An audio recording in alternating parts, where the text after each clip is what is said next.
अगर मैं आपसे सिंपल शब्द में कहूं कि भैया भारत में जितने भी यूट्यूबर हैं जो फॉर्च्यूनर दिखाते हैं, डिफेंडर से चलते हैं, बड़े बड़े घर दिखाते हैं, गाड़ियां दिखाते हैं, क्या एक्चुअल मनी है, क्या ये पैसे बना रहे हैं, पूरा इस वीडियो में समीकरण है। जिसको चाहो उसको शेयर करो। 100% जेन्युइन वैलिड कंटेंट आपको देने वाला हूं, हर चीज के प्रूफ के साथ। सबसे पहले समझो कि भैया भारत के यूट्यूबर हैं कौन कौन से। बहुत सारी कैटेगरी होती है भाई साहब। सबसे पहले समझो, यहां पर अगर लिखा है कि 1000 व्यूज पे 38 रुपए मिल रहे हैं, है ना, तो किस यूट्यूबर को मिल रहे हैं? किसी को मैं आपको बता दूं 1000 व्यूज पे 200 रुपए भी मिलते हैं इंडिया में, और किसी को 30 रुपए भी मिलते हैं। तो there are set of YouTuber जो यहां से लेके यहां तक आ रहे हैं। इस बात का ध्यान रखना कि भैया 1 लाख व्यूज पे इतना। ये एक एवरेज मैं आपको डेटा दे रहा हूं, ये एक एवरेज डेटा है, क्योंकि जब से कंटेंट क्रिएटर थोड़े से बढ़ गए हैं, कंटेंट थोड़ा हल्का और देसी बनाने लग गए हैं, आरपीएम उनका गिरने लग गया। इसे आरपीएम कहते हैं, आप समझ लेना पहले। आरपीएम यानी कि रेवेन्यू पर माइल, यानी कि 1000 व्यूज पे यूट्यूब आपको कितने पैसे देगा या कितने डॉलर देगा। चलिए सबसे पहले समझते हैं भारत के यूट्यूबर पैसा कैसे कमाते हैं। सबसे पहला पॉइंट है earning depend on some things. क्या चीज है? सबसे पहले है ऑडियंस, कि आपकी ऑडियंस कैसी है, उसका एज ग्रुप क्या है और वो कितना देख रही है। मान लो आपकी ऑडियंस का एज ग्रुप 8 साल, 10 साल, 9 साल है, तो सीधी सी बात है यहां आरपीएम आपको कम मिलेगा, क्योंकि ये बच्चे डिसीजन मेकिंग नहीं होते हैं। अगर आप किसी बच्चा जाता है, उसको एक गाड़ी पसंद आई, तो क्या कहता है? पापा ये गाड़ी दिला दो, यानी कि डिसीजन मेकिंग पापा है। तो यानी कि अगर आप पापा के लिए कंटेंट बना रहे हो जिनकी उम्र 25 से लेके भैया 35 साल है, तो इसका आरपीएम आपको क्या मिलेगा? महंगा मिलेगा। और वहीं पे अगर आप उनके लिए कंटेंट बना रहे हो जिनकी उम्र 55 साल है, दवाई कैसे खाएं, जूड़ों से दर्द कैसे ठीक करें, तो फिर वही बात आ गई कि यहां पे मार्केट में ब्रांड्स डिपेंड करता है, क्योंकि दवाइयां चाहिए उनको, है ना, नेसेसिटी चीज है, तो इस पे आरपीएम उतना कम मिलेगा। तो सबसे ज्यादा हाई आरपीएम कहां मिलेगा? यहां मिलेगा, इस जगह पे। ये हाई आरपीएम गेम है इस वाले पॉइंट पे। वॉच टाइम, जिस वीडियो में वॉच टाइम जितना ज्यादा होगा आरपीएम उससे ही फर्क पड़ता है। आपने 10 मिनट की वीडियो बनाई, सामने वाला आता है 1 मिनट में गायब हो जाता है, और कोई आता है 6-6 मिनट तक देखता है, तो ऑब्वियस सी बात है उस पर ज्यादा मिलेगा। क्यों? क्योंकि एड प्लेसमेंट अच्छा है उस चीजों पे। साथ में अदर थिंग, जैसे मंथ है, कोई ब्लैक फ्राइडे सेल चल रहा है, ज्यादा एडवर्टीजमेंट देते हैं, कैटेगरी के ऊपर डिपेंड करता है। अब ये बात कैसे आ गई? सबसे पहला है एजुकेशन सेक्टर। इसे निश से डिनोट करते हैं। जैसे मान लो गवर्नमेंट जॉब से रिलेटेड आप दे रहे हो, कोई एग्जाम टिप्स दे रहे हो, इन सब का डॉलर ध्यान रखना 0.4 डॉलर इस हिसाब से है। तो वीडियो का टाइमिंग मोर देन 30 मिनट होता है। कोई भी अगर आप कॉम्पिटिटिव एग्जाम निकाल लें, है ना, ये है सिर्फ इंफॉर्मेशन, ध्यान रखना, मैं लिख देता हूं, ये है खाली इंफॉर्मेशन। लेकिन वहीं पे आप एजुकेशनल, तो एजुकेशनल कंटेंट जो है वो 30 मिनट, है ना, 40 मिनट, 50 मिनट बन सकता है, क्योंकि पढ़ाने वाली चीज है। एक 6 मार्क्स का क्वेश्चन अगर कोई टीचर पढ़ाना शुरू किया, वो 15 मिनट जाएगा, तो बच्चा अगर पूरा मार्क्स चैप्टर क्वेश्चन समझना चाहता है तो शुरू से एंड तक ही देखेगा ना यार। This is reality.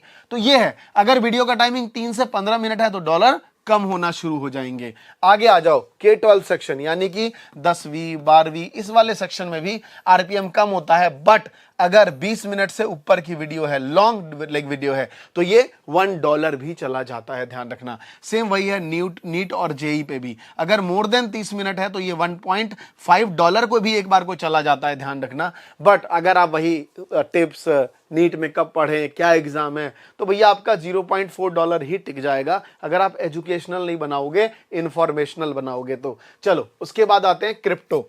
देखो क्रिप्टो एक ऐसी चीज है ना जो ग्रोइंग सेक्टर है, राइट। क्रिप्टो में पैसा लगता है, मनी मेकिंग सेगमेंट है। तो ध्यान रखना, जिसमें भी मनी इन्वॉल्व है, जहां भी मनी इन्वॉल्व है, तो मनी लाइक इन्वॉल्व है, उसका डिमांड ज्यादा है। कंज्यूमर क्विक, मान लो मैंने सीधा सीधा 10,000 रुपए किसको दे दिए? किसी भी कंपनी को दे दिए, चले गए, तो इसमें आरपीएम जो है वो हाई मिलता है और स्पॉन्सरशिप भी ज्यादा मिलता है। तो आप देख रहे हो मैंने लिखा हुआ है एवरेज 2.5। आप सोचो, जहां 5 गुना 5x ज्यादा बाकी कंटेंट से मिल रहा है। अगर अगले को 1 लाख व्यूज है ना भाई साहब, 1 लाख व्यूज है, तो इसका अगर 20,000 व्यूज है के बराबर है। तो किसी का 1,00,000 व्यूज, किसी का 20,000 व्यूज, सेम है इन टर्म्स ऑफ मनी, ये ध्यान रखना। वही मेक मनी ऑनलाइन, ये भी टॉपिक बहुत बड़ा है, $3 तक का वीडियो जिसमें चला जाता है, भले लेंथ 10 मिनट 12 मिनट ही क्यों ना हो, इस बात का आप जरूर ध्यान रखेंगे। साथ में फाइनेंस कैटेगरी है, इसमें भी $1.7, ये एक एवरेज मैं आपको बता रहा हूं, वेरी कर सकता है, किसी का $2 भी हो सकता है, किसी का $2.5 भी हो सकता है, क्योंकि फाइनेंस में लोग क्रिप्टो भी बना देते हैं, है ना। ये सब चीजें पे ध्यान रखोगे। वीडियो का लेंथ 8 से 10 मिनट 15 मिनट चलेगा, 20 मिनट भी चलेगा, मतलब लेंथ इस पे डिपेंड नहीं करती है, मोर देन 10 मिनट्स होना चाहिए अगर ये बेटर है। फिर डिजिटल मार्केटिंग, क्योंकि इसमें ना होस्टिंग आ जाती है। होस्टिंग एक ऐसा सेगमेंट है, ये अच्छा पैसा देती है क्रिएटर्स को, राइट। तो इस सेगमेंट में भी आप $1.5 $2 एक्सपेक्ट कर सकते हो आरपीएम। और दूसरी बात, ये सब जो है ना, ये मैं बात कर रहा हूं यूट्यूब की एडसेंस रेवेन्यू की, जिसका जितना आरपीएम समझ लो उतना उसका उतना पैसा। जैसे एजुकेशन सेक्टर में ज्यादातर टीचर क्या करते हैं, ब्रांड प्रमोट नहीं करते हैं। क्यों? क्योंकि वो खुद का अपना 10वीं का मैथ, 12वीं का, जेई का किताब यही बेचने में लगे रहते हैं। तो आप उनसे बोलोगे ना, बोले नहीं हम फालतू का स्पॉन्सरशिप नहीं करते। क्यों? क्योंकि तुम कमा रहे हो किसी और वे में। कोई ब्रांड करेगा तो बोलेगा कोर्स बेकार है, हम कोर्स नहीं करते, तो ब्रांड क्यों कर रहे हो। सभी क्रिएटर किसी ना किसी तरीके से पैसा कमाते हैं। 5 तरीके ध्यान रखना। सबसे पहला है एडसेंस, दूसरा है स्पॉन्सरशिप, तीसरा है कोर्सेस, चौथा है एफिलिएट मार्केटिंग, पांचवा है कोई लाइव कर रहा है तो सुपर चैट, मेंबर्स जोड़ लिए, और नेक्स्ट 1-2 चीजें अटकन मटकन चटकन मतलब अपना कोई मर्चेंट डाल दिया, कोई कुछ कर दिया। इस तरीके से लोग पैसा बनाते रहते हैं। तो इन बात का ध्यान रखेंगे। ये पूरा एक सेगमेंट जो मैंने आपको यहाँ पे बताया चीजें हैं। सबसे पहले आप ध्यान रखिएगा, एक नॉर्मल यूट्यूबर अगर उसके हर वीडियोस पे 100 के व्यूज आ रहे हैं और वो स्किल कैटेगरी में है, स्किल कैटेगरी में वो किस तरीके से पैसे कमा सकता है मैं बता देता हूं। सबसे पहला है एडसेंस। एडसेंस से वो कम से कम महीने के आराम से 3 लाख रुपए कमाएगा, ये मैं आपको बता देता हूँ, 300 के।